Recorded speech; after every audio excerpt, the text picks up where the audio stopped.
Plaqueboymax is one of FaZe's newest members, with absolutely negative aura and a permanent stink bomb permanently W-keying everyone's nose. From starting off with humble beginnings, making high school content and asking people questions at the mall, to doing collabs with some of the biggest streamers in different areas like Pokimane, Nigga, you ain't funny. IShowSpeed, and Aiden Ross, ignoring my opinions for him in the IRL category. Then Peterbot, a fucking 4 times FNCS winner, unlike that dork stable clip farmer, and Glaze Nada, who constantly has 99% of his streams be ads. Onto music with goats like Summrs, Jayce, the guy from Thick of It with KSI, Piano G, Lazer Dim, Phoenix, another super big producer who produced songs for the likes of Ye, Drake, Lancey Foe, Travis Scott, Summrs, Uzi, and the rest, along with other good artists that he's had on his stream like Ian and other artists that exist like Dom Corleo. He's established himself as an upcoming producer, having songs with the likes of Doodoo Garbage, still some fire songs though, Ian, 41, Nino Paid, DC Tutorial, another Yachty signee that's hard as fuck, Jayce, Summrs, and more. Now, while he's obviously not the first to do an in the booth kind of thing, since Kenny Beats the police officer had The Cave, shout out to the episodes with TJX6, Zach Fox, Finn Stables, and a few more. Along with this, Aiden Ross also had his own freestyle thing going on a few years ago. We had rappers like Corday, Tory Lanez, Polo G, and Uzi, who dropped one of the best albums of the decade, and a bunch of other big rappers like NLE Choppa, Soulja Boy, extremely influential to music and rap especially. 21 Savage, T Grizzly, along with Blueface and post 2020 MGK, who exists. Now, if you're not familiar with Kenny Beats or The Cave, he's pretty much the original person that inspired me to try YouTube back when I was 16 in my junior year of high school pre-COVID. Holy fuck, these videos are so cringe. Okay, if anyone mentions these in the videos or Discord or anywhere else, your house is going to get bye-byed.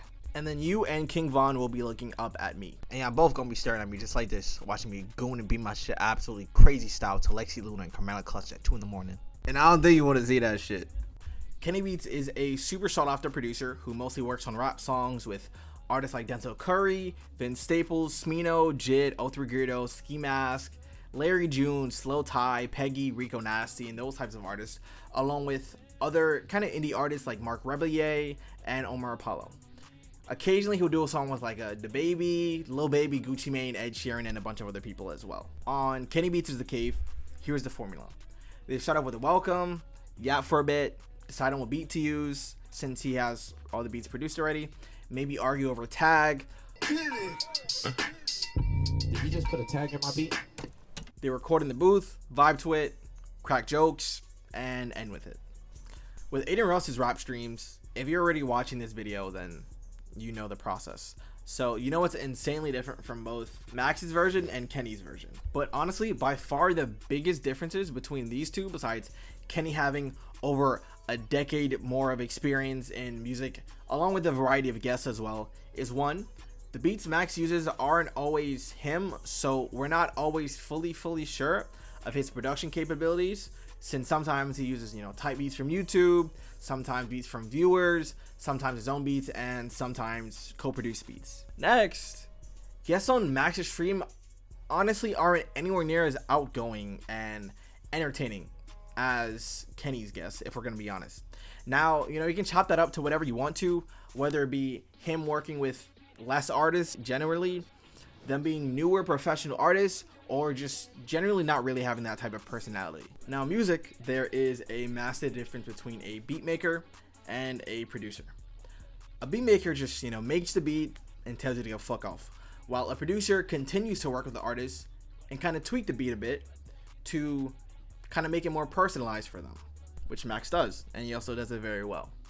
And obviously, when you're doing more personalized work with engineering and vocals and recording and also producing as well, it definitely helps to get to know the person and have some type of connection as well with them, and also have a good relationship with them as well too, which also shows in the quality of the music after the streams. Now back to the video's title. Max wants a Grammy, and next time I hold a trophy, it's gonna be a Grammy. And rightfully so. Can he do it? Absolutely. If you're fucking with the video, drop a like, subscribe, follow the Twitch, and any of the social medias you want to. Link in the description. And I'll give you a little bites. To peep the fucking game spread. These shit's hard as fuck. Just bought them the other day. Hey, my nigga low. I got the game on, cuz. Y'all niggas broke. Y'all niggas bombs. Y'all niggas ain't shit. You see the shit, my nigga, I'm on, cuz. I'm a real ass nigga. I'm on, cuz. I'm on top, nigga. You know the fuck it is. Anyone can, if they want it bad enough, take the right steps to get there, and make the right connections. Is he doing all of that so far? Also, absolutely. He already made mostly music content through stuff like Songwars and talking a lot about underground rap, which a lot of other YouTubers aren't really talking about as much and heavily involved in, or trying to get heavily involved in, which made it 7,000 times easier to pivot into producing and leveraging that fan base that he got to work with people who he was fucking with musically. From there, he put in the work to learn producing, recording, and engineering to make a good product with the artists that he was working with, taking him even further. Even fucking Kanye West heard Lace Maxed by him, and he was fucking with it. He was fucking with it heavy. Now, all Max has to do is not fuck it up and keep going on the upward trajectory and not pull a Mr. I love my wife like Chance the Rapper did. I love my wife. I love my wife. But as far as realistically getting a Grammy the way he's currently doing things, that shit is impossible, bro. Even if he was the best producer in the world at the moment, that shit is still not happening. You have to take into account that the Grammys are mostly run by fucking old white people. Mostly, at least, since there is a little bit of diversity. I know that there is an Ethiopian singer for R&B on there, and Paul Wall, legend, of course. Realistically, you're not going to tell an old person, let alone an old white person, to listen to fucking Lazer Dim, DDG, Ian, YBN Nahmir, even though no one's listening to YBN Nahmir, Nino Paid, 41, Summrs, and a bunch of other people like that. It's not gonna fucking happen. They're not gonna listen. And if they do listen to it, they gonna say it's dookie butt and try to ban your ass from submitting music to the Grammys again. Look, ever since they picked Macklemore's album over Good Kid, Mad City back in 2012, I knew the Grammys were bullshit, along with everyone else that has an ear. Of course, you know, things have changed ever so slightly, but there's still been a shit ton of other plunders, like my favorite album by Kendrick, To Pimp a Butterfly, not winning album of the year, but just best rap album, which is absolutely fucking bullshit, and proves another point that I talk about in the next few sentences, along with Invasion of Privacy winning over Astroworld, which is also, of course, phenomenal album, and I wish I could have went to the amazing concerts as well, but my parents didn't let me at the time. They have completely different standards for music and don't appreciate the culture. They need something a lot more palatable for them and the general audience of music listeners, aka people that tend not to like rap, especially ones that make them feel uncomfortable, with Killer's Mike Win being one of the very, very, very few exceptions. If Max switches to production for more R&B or R&B type rap, which tends to perform a lot better, winning at the Grammys with songs like Wait For You by Future and Drake, Love Galore by SZA and Travis Scott, The Weeknd, damn near everything on Flower Boy, Chromacopia, Call Me If You Get Lost, Igor, or something Kalani would make.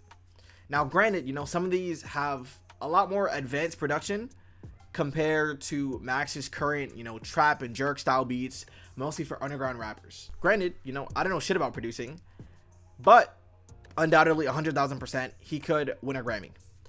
Also, granted, you know, I don't know him, but he seems like a pretty cool guy to know. I just never bring women around that dirty macker. Lucky Max, you know, if you see this, we gotta hop in a Discord calling Yap. As far as switching to R&B and R&B rap type songs, they have a completely different sound production-wise to what he's used to making. But at the same time, you know, at least he has a good idea of where to get started. Of course, since he grew up on the basics as well, like older R&B, like 112, older Chris Brown, Usher, Sierra, Trey Songz, Ja Rule, Neo. He can fuse those together as well, like a lot of other R&B producers as well. But, you know, what do you guys think? Do you guys see Max getting the Grammy? And who do you guys want to see on in the booth next? Personally, I'm going to say Lil Tony, Dino, phenomenal R&B singer, by the way, pretty small, Draft Day, Kalani, Babytron, Rio the Young OG, and Russ. I feel like pushing himself to expand a little bit more over time would definitely do him a lot more justice and help him to become a much better producer than what he is and reach his goals, along with continuing to put smaller acts on like he already does.